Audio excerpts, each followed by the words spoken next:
নজর রাখবো পরবর্তী সংবাদে। স্বামীর ঘরে স্ত্রীর রহস্য মৃত্যু। আজ প্রায় 2 সপ্তাহ অতিক্রান্ত, কিন্তু এখনো পর্যন্ত অভিযুক্তকে ধরা তো দূরের কথা, কোনো রকমের টিকিট নাগাল পায়নি পুলিশ, যার কারণে ক্ষোভ বাড়ছে, ঘুমায়িত হচ্ছে একের পর এক পুলিশের বিরুদ্ধে অভিযোগ।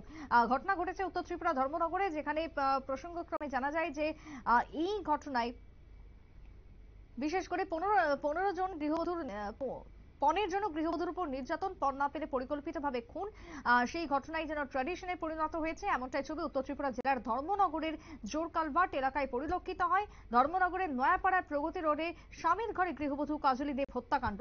এখনো পর্যন্ত তার রেশ কাটতে না কাটতেই কৃষ্ণপুর গ্রাম পঞ্চায়েতের 2 নম্বর ওয়ার্ডের জোরকালভার্ট এলাকার গৃহবধূ রুহিনা পারভিনের রহস্য মৃত্যু। দুই ঘটনাকে কেন্দ্র করে একের পর এক চাঞ্চল্য।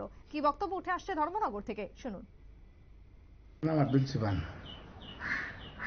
আমি যে সময় পাইছি খবর পাওয়ার লগে লগে আমি গেছি, গিয়া দেখছি আমার বাচ্চাটা উন্না 5-6 গাইড দেওয়া।